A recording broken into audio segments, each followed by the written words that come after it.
Então, já voltei aqui a gravação. E agora eu vou abrir aqui outro.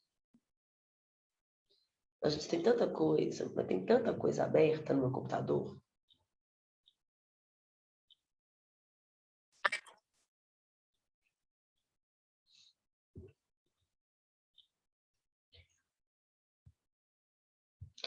Então, agora, gente, nós vamos trabalhar com esse arquivo aqui.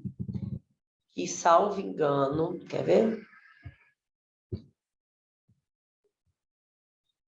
É a aula 5 de vocês, renúncia e desistência recursal, tá? Já tá para vocês no sistema faculdade. Eu estou fechando aqui umas coisas, estou aguentando tanta coisa aberta no meu computador.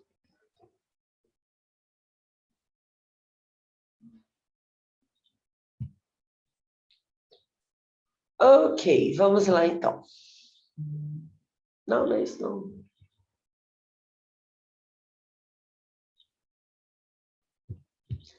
É aqui.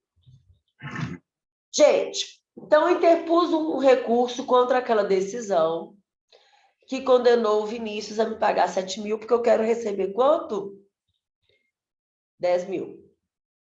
No meio do processo, eu posso desistir desse recurso? O que vocês acham?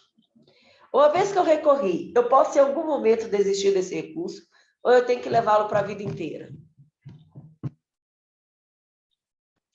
Eu posso desistir, né? Conforme o artigo 998 do CPC, que inclusive diz que... Where is...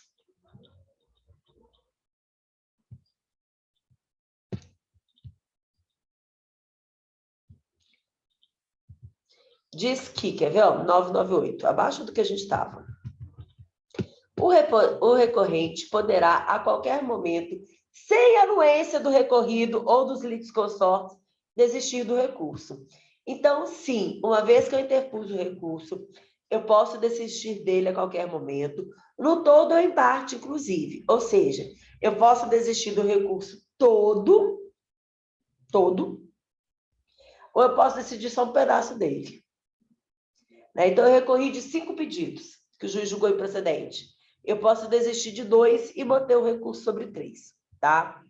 O mais legal disso daqui, que eu achei muito legal, foi que eu fiz um quadrinho para vocês, que compara a desistência do processo com a desistência do recurso. A desistência do processo está prevista aqui, no artigo 485, inciso 8 do CPC. Já a desistência do recurso está no artigo 998 do CPC. Tá? Gente, quando eu tenho a desistência do processo, eu vou extinguir o processo de conhecimento e resolução do mérito. Eu desisti daquele procedimento.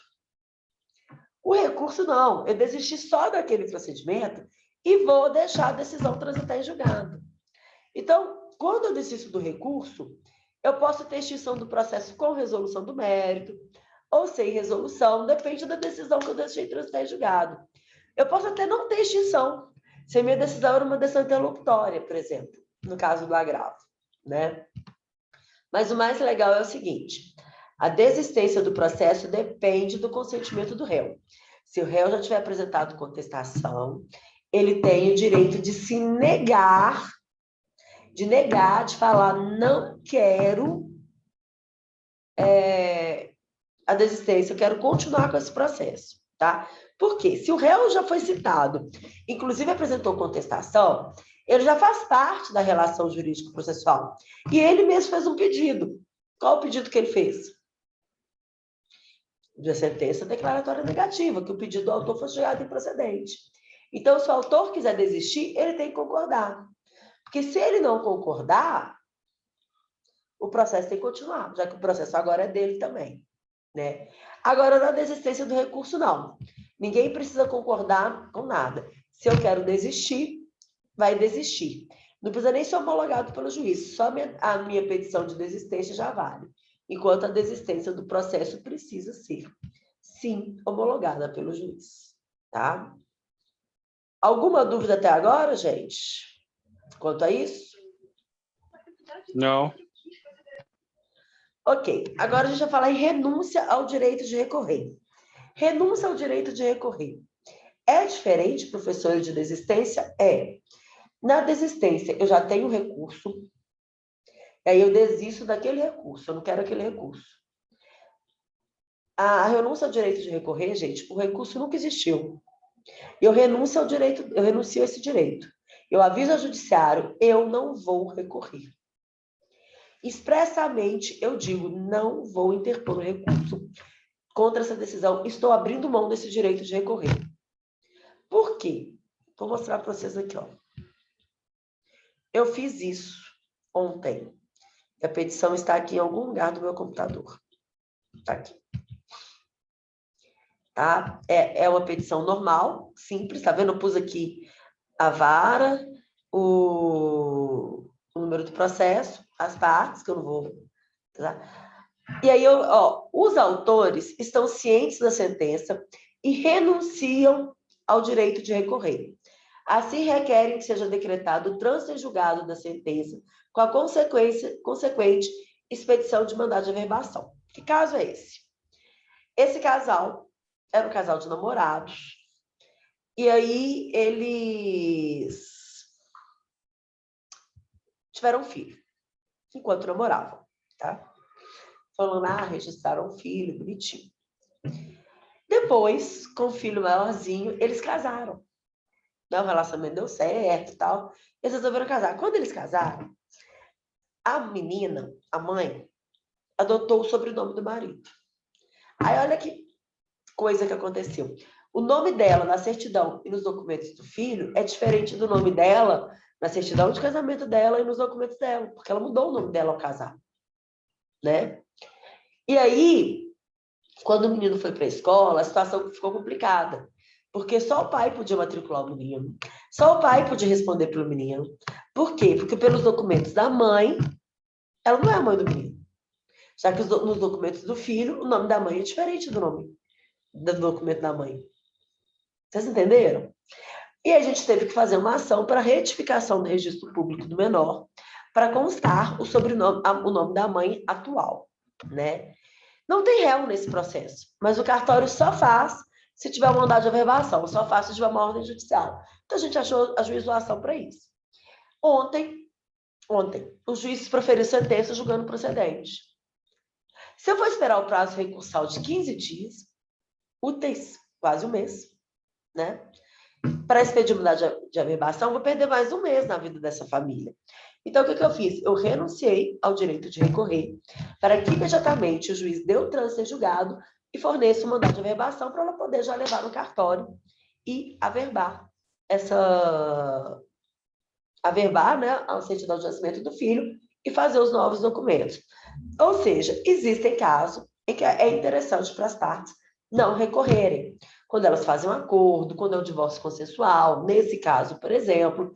E aí você renuncia ao direito de recorrer com o objetivo que a sentença transite em julgado imediatamente e você tenha acesso aos efeitos daquela decisão.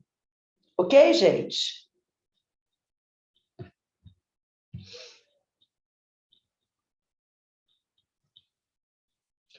Como assim arrependimento, Gustavo? Depois do acordo ou depois da decisão do juiz?